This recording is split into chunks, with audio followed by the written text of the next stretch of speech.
NG 자매고요. 네, 이 간증을 여러분들께 전해드리기 위해서 이 자리에 섰습니다. 네, 되게 떨리네요. 막상 서보니까. 네, 제가 이 자리에 선 이유는 저의 나약함과 자만함을 고백하고 여러분들이 저와 같은 일을 겪지 않았으면 하는 마음에서 오늘 이 자리에 섰습니다.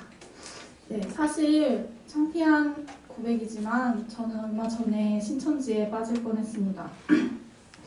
어느 날 중학교 동창에게서 연락이 왔습니다. 숭실대에서 진로에 관한 특강이 있는데 같이 가자고 말입니다. 특강이 끝나고 진로에 대한 심리 상담이 있었습니다. 저는 아무 의심 없이 제 이름과 전화번호를 적었고 제 친구가 아는 사이라면서 진로를 상담해주신 한 여자분을 소개시켜 주었습니다. 그분은 제 진로 고민을 열심히 들어주셨습니다. 그날은 그렇게 마무리됐습니다. 그런데 다음날 그 언니한테서 연락이 왔습니다. 개인적으로 만나서 적성과 진로 상담을 해주겠다고 그랬습니다. 전 너무나 감사했습니다. 그래서 바로 다음날 여의도에 있는 한 카페에서 언니를 만났습니다. 저는 그날 저의 가치관에 대해서 전부 말했습니다. 제게 있어서 가장 중요한 가치, 제가 이루고 싶은 꿈 등 저의 모든 것들을 그 언니에게 말했습니다. 그리고는 그 언니가 KBS에서 방영했던 영성지능에 관한 영상을 보여주는데요. 영성지능이란 나는 누구인가, 나는 어떻게 살 것인가에 관한 어떤 존재론적 의미에 대해서 생각할 수 있는 지능입니다. 영상을 다 보고 나서 언니가 이런 말을 하더군요. 영성지능이 높은 사람들은 대부분 크리스천이야. 윤지는 정말 올바른 가치관을 가지고 있구나. 지금 서울대, 연대, 이대 연합에서 영성지능에 대해서 연구하고 있는데 윤지를 연구 대상으로 교수님께 추천하려고 해. 앞으로 잘해보자고 하더군요.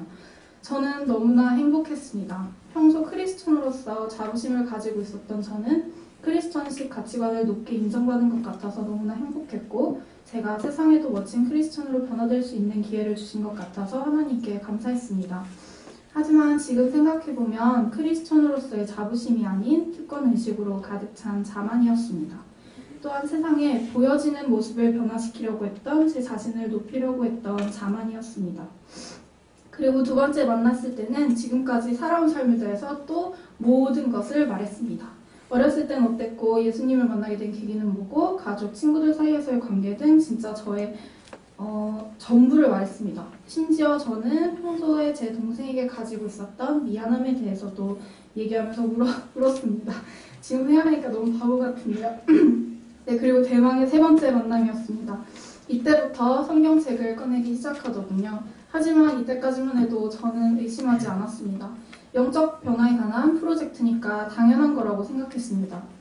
이날은 말씀의 중요성에 대해서 말했습니다. 누군가를 사랑한다면 그 사람이 뭘 원하는지 알고 싶듯이 하나님을 사랑하면 그분이 원하시는 뜻이 뭔지를 알아야 하지 않겠냐며 성경 말씀을 꼭 읽어야 한다고 했습니다.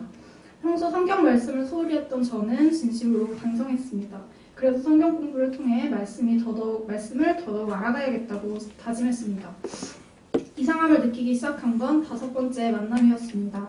이날은 마가복음 4장에 씨 뿌리는 사람의 비유를 풀이하더군요. 예전에 신천지 수법이 비유풀이라는 말을 들은 적이 있었는데 진짜 멍청하게도 이날은 정말 아무것도 의심조차 못했었습니다. 그런데 15절 말씀을 풀이하면서 성경 공부를 하면서 배운 말씀들을 주변 사람들에게 말하면 빼앗긴다고 그렇게 얘기하는 겁니다. 길가에 이제 씨를 뿌려주면 그게 사탄이 와서 그 말씀을 가져갈 수 있으니 주변 사람들에게 말하지 말라라는 겁니다. 이해가 안 됐습니다. 진리의 말씀을 알아가는 것은 물론 사탄이 싫어하겠지만 그 진리의 말씀을 이제 주변 사람들에게 말하는 것이 왜 빼앗기는 건지 주변 사람들을 사탄 취급하는 것도 이해가 안 됐습니다. 또 가시떨기 같이 해석할 때는 세상의 염려를 조심해야 하므로 학업에 대한 고민을 접고 말씀이 뿌려내릴 때까지 말씀 공부해야 한다며 공부할 시간을 늘리자는 겁니다. 일주일에 적어도 4번은 공부해야 한다고 말이죠. 그런데도 저는 바보같이 이때까지만 해도 의심보다는 좀 강요당한다는 불편함밖에는 느끼지 못했습니다. 나중에서야 깨달았지만 주변 사람들에게 말하지 말라는 건 성경 공부의 비밀을 보장하기 위해서였고 말씀 공부 시간을 늘려야 한다는 건 그들의 교리를 꾸준히 세뇌시키기 위함이었습니다. 아무튼 전날 밤을 샜기 때문에 정신이 몽롱한 상태로 그날은 친구들 5명을 소개받았습니다. 그들은 이미 모여있더군요. 그들은 저를 반갑게 맞이해 주었습니다. 그리고는 자기소개를 했습니다. 한 명은 고려대학교 사회복지학과를 졸업하고 현재 유니세프 인턴을 하고 있다는 겁니다. 근데 나중에서 생각해보니 1000만 원 때 제가 바로 그 언니한테 했던 얘기인 겁니다. 사회복지단체에 관심이 많고 특히나 유니세프에서 일하고 싶다는 말을 했었습니다. 또 한 명은 부모님이 이혼하시고 동생이랑 둘이 살고 있는데 잘해주지 못해서 미안하다.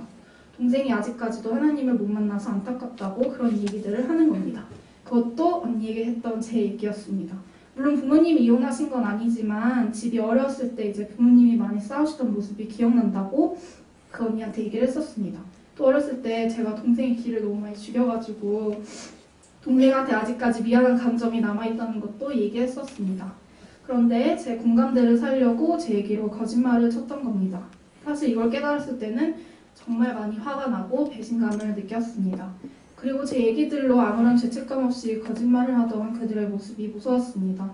아무튼 이때까지만 해도 저는 아무런 의심이 없었고 집에 오자마자 저녁 7시쯤에 쓰러져 잤습니다. 그런데 가위에 눌리다가 깼는데 새벽 3시쯤에 깼는데 아무리 생각해봐도 씨 뿌리는 비유가 너무 이상한 겁니다. 그래서 새벽 아침 때 막 인터넷을 막 찾아보다가 연간호에 신천지가 뜨는 거예요. 그래서 처음에 부정을 했어요. 이건 아니다. 그러다가 계속 찾아보다 보니까 신천지가 맞는 거예요. 그래서 새벽 아침부터 이제 이혁기 목사님한테 전화를 드려가지고 물어봤더니 신천지가 맞다고 하셨습니다. 그리고 그래서 그때 그걸 깨닫고 나서야 이제 화가 났는데 저는 이제 진심으로 그들에게 털어놓았는데 그들은 거짓으로 제 얘기들을 썼기 때문에 그 사실에 대해서 너무 화가 났고 또 그들의 교리를 정당하기 위해서 성경 말씀을 이제 악용하는 것도 화가 났습니다. 진짜 그 당시는 너무 화가 나서 네, 몸이 무섭고 그래서 몸이 떨렸었는데 그리고 또 그 강연 자체도 생각해보니까 그 어디서 주관하는 강연인지 어느 소속 교수인지 아무것도 확실한 게 없었습니다. 차라리 그 언니 하나만 신천지 추수꾼이길 바랬는데 그 강연 자체가 이제 신천지가 꾸민 연막이라면 그 강연을 들으러 온 모든 학생들이 지금 한 카페에서 세뇌교육을 받고 있을지도 모릅니다. 그래서 저는 신천지의 규모를 깨닫고 다시 한 번 더 놀랐습니다. 하지만 시간이 지나면서 이제 생각해봤는데 화가 나면서도 그들은 영적 병에 걸린 불쌍한 사람들이라는 마음이 드는 겁니다. 특히나 만났던 5명 같은 경우는 제 또래들이었습니다. CBS에서 방영한 신천지에 빠진 사람들을 보셨나요? 네, 거기에 보시면은 이제 신천지의 주된 전도 대상은 바로 학생들입니다. 세뇌교육을 다 시키고 나면 신천지의 일꾼으로 쓸 수 있기 때문입니다. 그들은 신천지의 교리가 진리라고 세뇌당하고 학업이나 인간관계를 끊도록 강요당합니다. 이제 신천지는 단순히 기독교의 교리에서 벗어난 이단 정도가 아님을 이제 몸소 체험을 통해 깨달았고요. 이제 그곳에는 인격적인 하느님도 존재하지 않고 그런 인간성을 마비시키는 무서운 단체라는 것도 알았습니다. 표현이 좀 거칠지만 생각보다 심각함을 깨달았기 때문에 저의 솔직한 생각을 말했습니다. 하지만 이번 일을 통해서 저는 값진 교훈을 얻었습니다. 첫 번째로는 말씀을 바로 알아야겠다는 생각입니다. 입으로는 그렇게 하나님, 예수님, 성령님 사랑해요라고 기도하면서 정작 하나님의 뜻에 귀 기울이지 않았습니다. 말씀 사모함이 부족했던 저의 삶을 진실로 회개할 것을 이 자리에서 고백합니다. 또 두 번째로 얻은 교훈은 담대함입니다. 그들에게 속아서 이제 인간적인 배신감에 눈물을 흘리기보다는 오히려 영적으로 속고 있는 그들을 구해야 합니다. 그래서 그들과의 싸움은 영적 전쟁입니다. 이제 믿음의 반석 위에 오늘 찬양처럼 믿음의 반석 위에 담대함으로 그들과 맞서 싸워야 합니다. 그리고 무엇보다도 이런 일 가운데서도 저를 단련시키시고 사랑하시는 하나님께 감사를 드립니다. 그 큰 뜻이 너무나도 커서 크고 따뜻해서 한없이 눈물만 흘릴 수밖에 없었음을 고백합니다.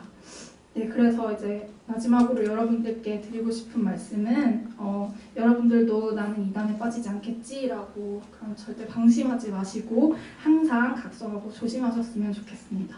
참 웃겼던 게 이제 평소엔 제가 그렇게 받기 힘들었던 A+를 그들에게는 받았다는 겁니다.